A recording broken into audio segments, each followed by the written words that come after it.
Café Zoom es una producción de Cuerdos de Atar y es parte de la alianza informativa entre Latinoticias y Litan Jazz Radio.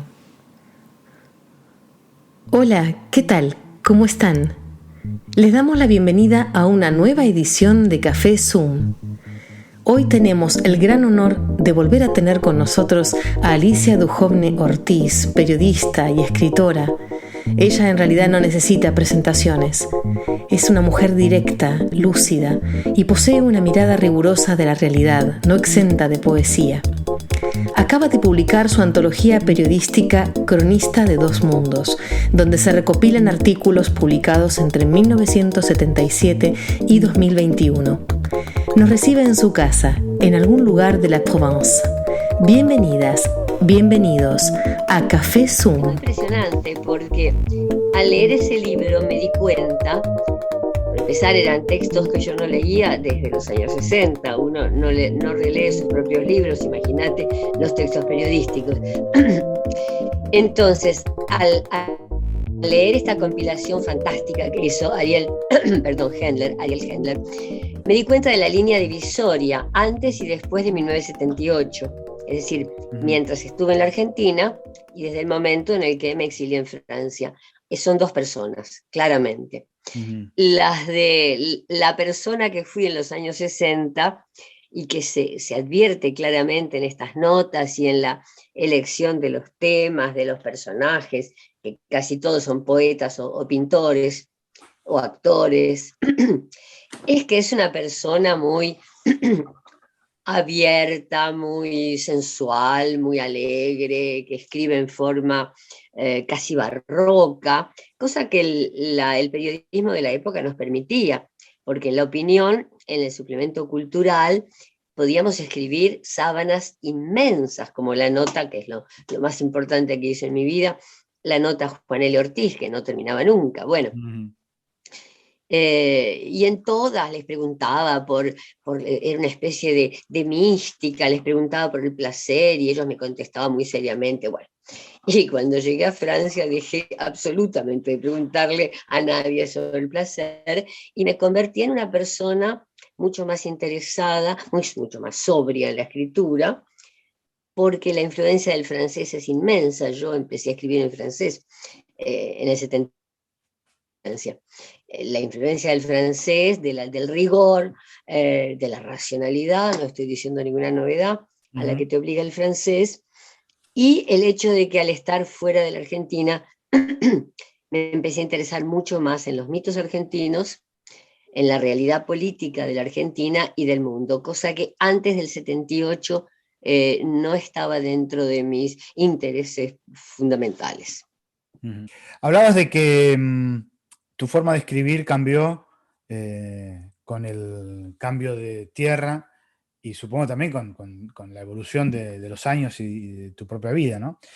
Y leyendo yo tus textos me preguntaba ¿qué cambió en los colegas periodistas para haber perdido una forma tan florida, si querés, de escritura, tan rica, aparte de florida, y pasar a la de hoy, que es muy difícil encontrar buenos textos? Es como que se ha simplificado el periodismo hacia abajo, se ha igualado hacia abajo, no sé bien con qué, ¿no? Perder la riqueza que había en aquellos textos de la mujer joven que estaba en la Argentina y que se podía permitir esa riqueza, porque vivía en una época, y en mi escritura literaria también se nota, paradisíaca, y yo perdí el paraíso. Sí, con la Argentina perdí el paraíso. Francia para mí fue ganar otra cosa, fue ganar la agudeza en relación con el análisis. Me convertí en biógrafa, las novelas que empecé a escribir a partir de esos años eran de algún modo históricas o basadas en la historia. Me convertí en una chica mucho más estudiosa. Aquella mujer que escribía con una, sí, lo que vos llamás riqueza, sensualidad, desapareció, claro, desapareció de alguna manera, logré rescatarla, pero te dije al principio que hay una línea divisoria claramente en ese libro se nota, y yo misma no me había dado cuenta, porque uno no lee sus libros así puestos uno al lado de otro cronológicamente. Antes del 78 fui una escritora, una persona, una periodista, y después del exilio fui otra. Y en ese momento empecé a escribir sobre el exilio, sobre la política argentina, mundial, etc. Y en mi propia escritura sobre el exilio, tengo varias novelas sobre el exilio, también el tema del mestizaje, el tema de tener una identidad dividida, todo eso aparece claramente con la llegada a Francia. Esa identidad dividida siempre la tuve, como muchos argentinos nunca me sentí totalmente, totalmente nativa del país, a pesar de que lo era absolutamente, pero no me daba cuenta. Repito que es como, sí, perder el paraíso y ganar otra cosa a la que no le puedo poner un nombre. Del libro del que estamos hablando, que es Cronista de dos mundos, me gustaría repasar la memoria que tengas de algunos de los personajes que entrevistaste. Claro, para mí, ya te dije, el más importante es sin duda Juan L. Ortiz, el poeta Juan L. Yo lo fui a entrevistar para el suplemento cultural de La Opinión. Me mandó el director del suplemento, Luis Gregorich, y me dijo, mira, quédate en Paraná, todo lo que sea necesario, está muy viejo Juan L., déjalo hablar. Y yo pensé al verlo, lo dejo fluir, porque estábamos al lado del Paraná, en su casita en la barranca del Paraná, al lado de la barranca del Paraná, y efectivamente estuve varios días, volvía para no cansarlo, y lo dejaba hablar, y era un habla fluida, como son fluidos sus poemas, donde siempre habla del río y además habla del aire, y habla del aire a través de los espinillos y de los, perdón, y de los sauces de su provincia. Y yo creo que fue maravilloso ese encuentro, fue maravilloso, absolutamente, no es que lo crea, porque además logré captar en esa nota la respiración de Juan L., el cantito, él ritmaba sus palabras con un cantito, hacía bueno, y yo pude rescatar eso en esa nota. Repito que el periodismo de esos años nos permitía hasta captar el cantito de una persona, la respiración, todo lo que decía y todo lo que no decía.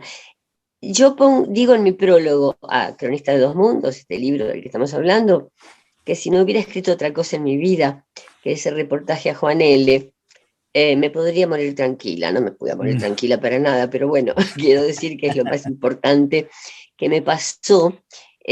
Juan L. no sabía que los psiquiatras de Paraná le mandaban muchachos con problemas. Yo veía que había pibes ahí sentados en el suelo, pero yo no sabía, y Juan L. tampoco, que le mandaban muchachos porque el habla de Juan L. hacía bien, era curativa. Y a mí me pasó eso. Y además me pasó, yo he conocido a muchos poetas en mi vida y a muchos escritores, y muchos dicen que no les importa la promoción, la publicidad. A casi ninguno le he creído. Juan L. lo decía y a él le creí completamente. Y fue importante para mí porque me di cuenta de que, por lo menos en esos años, yo no estaba en absoluto yo no tenía en absoluto la posibilidad de decir que no me interesaba la promoción. Entonces, el ejemplo de Juan L. fue primero negativo. Bueno, Juan L. puede decirlo, es un hombre mayor y él está en otra dimensión en la que yo no estoy. A mí sí me importa. Hay en mí algo que tiene que ver con el deseo de que mi trabajo se vea. Y años después me di cuenta de que el hecho, por ejemplo, de haberme venido a vivir al campo completamente sola, tiene que ver con aquello que era, de algún modo, huir de la feria de vanidades. ¿Qué memoria tenés de Roberto Galán? Bueno, de Roberto Galán, el conductor de los programas de televisión. Sí. Yo no creía que alguien fue... La elección de estos textos no fue mía, fue, repito, de Ariel Hendler. Yo le entregué a la editora Constanza Brunet un paquetón de recortes periodísticos de los años 60 y bueno, 80 y 90 hasta el 2021, preseleccionado por mí, pero le dije, mira, yo no sé qué le puede interesar al público argentino de hoy, no tengo idea, entonces arréglense. Pasaron 2 años porque entre tanto vino el COVID y un día me llegó la selección de Ariel Hendler y en esa selección estaba la nota sobre este ridículo conductor de televisión. ¿Cómo se llamaba? Vos me lo acabas de decir. Roberto acabo de olvidar. Galán. No, porque yo lo llamo el César en la nota. Sí. Y yo le dije, Ariel, ¿a vos te parece que esto es interesante? Y me dijo, sí, porque hay mucha gente que lo recuerda. Entonces mi duda estaba en eso. Hay personajes que ahora son completamente desconocidos, olvidados, y que en un momento dado tuvieron importancia. ¿Qué personajes elegimos? ¿A partir de qué criterios? Los solamente muy importantes como Piazzolla. El libro comienza con mi reportaje a Piazzolla cuando sacó la balada para un loco, que fue una bomba, porque hasta ese momento habían dicho que no era tanguero y en ese momento empezaron a decir sí, bueno, es un tango, es un tangazo. Pero bueno, sacamos a la luz a personajes hoy olvidados o solamente hablamos de los célebres. Y en el caso de Roberto Galán, bueno, fue algo que a lo mejor a Ariel Hendler le removía recuerdos infantiles, los míos no eran infantiles, él es mucho más joven. En todo caso, él decidió poner esa nota y a mí me hizo mucha gracia cuando la leí, porque por supuesto la había olvidado completamente. Una especie de ícono de la televisión argentina, la gente aullaba cuando decían Roberto Galán, con esas cosas, con la clac, con los aplausos propiciados por un grupo de gente. Bueno, me hizo gracia que publicara esa nota, me hizo gracia que publicara la nota sobre el conde Chikov, que enseñaba buenos modales a la clase alta argentina y no tan alta. Bueno, el conde Chikov era otro personaje muy gracioso, que no tenía nada que ver con mi propia selección de poetas, de pintores, pero bueno, eso le agregó, yo creo, un elemento gracioso, cómico al libro. El conde Chikov era el modelo de los vanos intentos de mi madre de enseñarnos modales en la mesa, pobre. En el libro hay varias notas a varios pintores, Porcia, Pérez Celis, Luis Felipe Noé, y alguno más que ahora se me va de la cabeza seguramente. Sí. ¿Cómo encarás una nota a un pintor, una entrevista a un pintor? ¿Cómo conversás con un pintor y después lo volcás en palabras?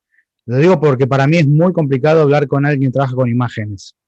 Lo que pasa es que yo había estudiado pintura y creía ser pintora hasta determinado momento. Debo decirte que ahora, la vejez viruela, retomé la pintura ingenua. Bueno, de modo que me interesaba mucho el tema de la pintura.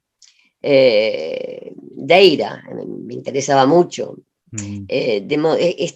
Hablaba con ellos un poco desde adentro del tema. Claro. Y yo creo que, por supuesto, hablando con poetas así era, porque yo fui poeta también cuando era joven y bella, pero hablando con pintores me sentía muy cerca de lo que me decían. En particular, en el caso de pintores particularmente inteligentes, que podían hablar de su obra desde un nivel de inteligencia, de comprensión, como Ernesto Deira. Luis Felipe Noé, por supuesto, pero con Luis Felipe Noé me peleé un poquito. Él había dicho que había abandonado la pintura, y entonces yo empecé diciéndole eso. Uno se podía permitir, o por lo menos yo me podía permitir en el periodismo de esa época. En ese momento yo ya estaba en Francia, los entrevisté en París a estos 3 pintores, Pérez Celis, Ernesto Deira y Luis Felipe Noé. Pero estaba todavía muy cerca de la Argentina, habrá sido en 79. yo me permitía, en primer lugar, hablar en primera persona. Desde la primera nota que publiqué en la revista La Nación, era una perfecta desconocida, pero muy arrogante, de modo que hablaba en primera persona, expresando mi opinión. No eran nunca entrevistas, pregunta-respuesta, donde el periodista escucha en misa lo que dice el entrevistado, para nada. Si no estaba de acuerdo lo decía, y les tomaba el pelo también. De modo que sí, es un tipo de periodismo que uno se podía permitir, o por una se podía permitir, o por lo menos yo pensaba podérmelo permitir. Mais ils reviennent de temps en temps d'avoir. Mais les 60 minutes qu'elles sont en fin de journée, c'est un temps qui passe. Alicia, ¿crees que es necesario separar la pluma periodística de la literaria? Para escribir periodismo, claro. Claro, en mi caso la relación es muy profunda, muy íntima, porque cuando empecé a hacer periodismo, en los años 60, yo era poeta. Había publicado 3 libros de poesía. O sea que estaba metida en eso, a lo que recién llamé paradisíaco, o digamos, estaba metida en mi propio ombligo, miraba hacia adentro. Cuando miraba hacia afuera, miraba la naturaleza, porque lo que siempre me interesó, siempre tuve, es una mística de la naturaleza, pero el periodismo me obligó a salir, y me convirtió en biógrafa y en novelista, porque me hizo interesarme en las vidas ajenas, y en vidas tan diferentes. Yo venía de un medio intelectual, y la primera nota, y era una estudiantita de filosofía y letras con mi valijita llena de libros, y la primera nota que me mandaron a hacer fue a Nélida Lobato, que era una vedette de teatro de revistas. Yo me moría de miedo, porque si me hubieran mandado a ver a un intelectual hubiera estado mucho más tranquila, pero ¿qué le preguntaba a Nélida Lobato? Que resultó una chica muy inteligente, hoy totalmente olvidada, y tenemos uno de los olvidados, y no figura esa nota en el libro, pero bueno, eso me permitió poder hablar con gente muy distinta. Hablar con pintores para mí era lógico y natural, con poetas también. Bueno, no, después entrevisté cuando estaba en París a uno importantísimo, que es el Don Javés, que fue mi segundo encuentro importante, eso ya fue en París, después de Juan L. Un encuentro importante porque Edmond Javés, poeta judeo-egipcio, y digo judeo porque el elemento judío es muy importante en su obra, escribió toda su obra basada en diálogos entre rabinos que no se conocieron en la realidad, porque eran diálogos por encima de los siglos, rabinos de épocas diferentes. Javés no era un judío practicante, pero en su obra está ese tema del diálogo permanente que está en la esencia del judaísmo, lo que Martin Buber llama el yo y el tú.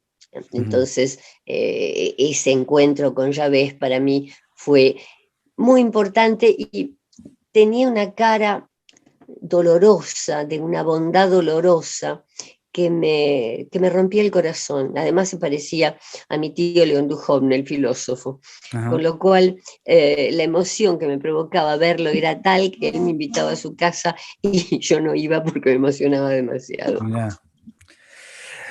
Alicia, leyendo tus textos periodísticos, sobre todo los primeros, los de los 70, uno piensa que provienen de un pensamiento que cree que el periodismo puede modificar la sociedad, puede mejorar la sociedad. ¿Hoy seguís pensando eso? Yo no sé si pensábamos eso en aquellos años, pero en aquellos años de todas maneras pensábamos que la sociedad era modificable. Estamos hablando de los años 60 y 70. No sé si ahora lo pensamos en general, en relación con el periodismo o en general, pero ahora el periodismo se achicó como si le hubiera agarrado la lluvia. Las notas son cortas, no tienen la amplitud, ni se les permite tener la amplitud poética que tenía el periodismo en aquellos años. Con respecto a la modificación, no sé si lo creía en aquellos años ni si lo creo ahora. No te puedo contestar a eso. Si fuera posible modificar la sociedad hoy, habiendo tantos periodistas que hablan del horror, de la deforestación, de los criaderos de cerdos que se comen unos a otros y después nosotros nos los comemos, que para mí es el horror fundamental, lo que se hace con los animales. Es como si hubiera, en este momento vivimos un Auschwitz de los animales y la peste que nos está sucediendo viene en parte de ahí.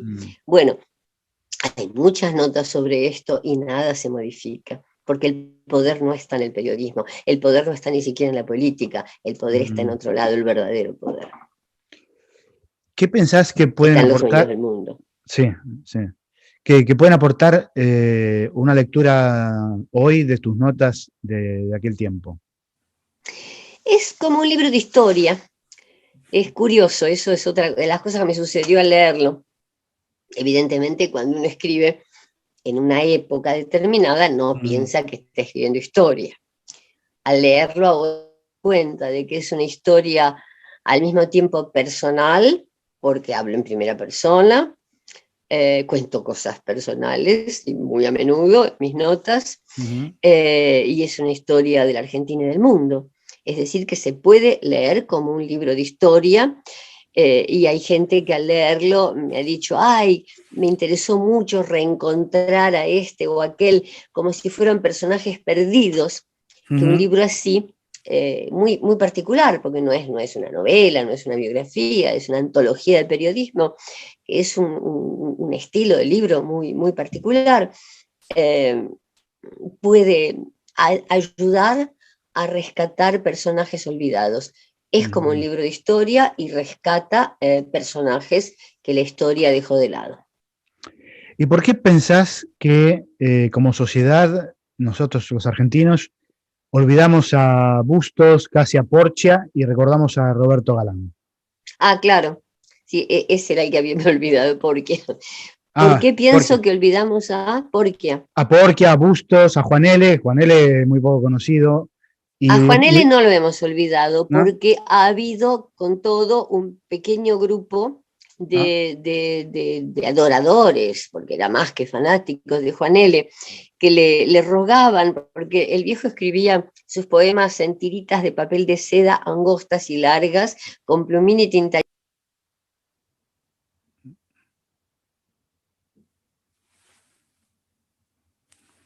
Algo pasó.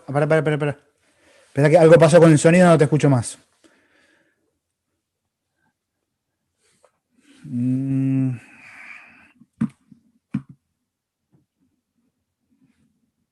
No te escucho.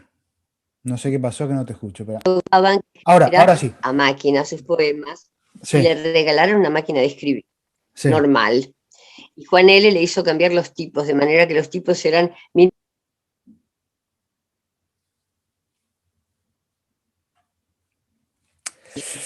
Juan L. no quería en absoluto ser leído. Bueno, pero él no fue olvidado. Porcia o Miguel Ángel Bustos sí han sido olvidados y estoy muy contenta de haber podido hablar de ellos.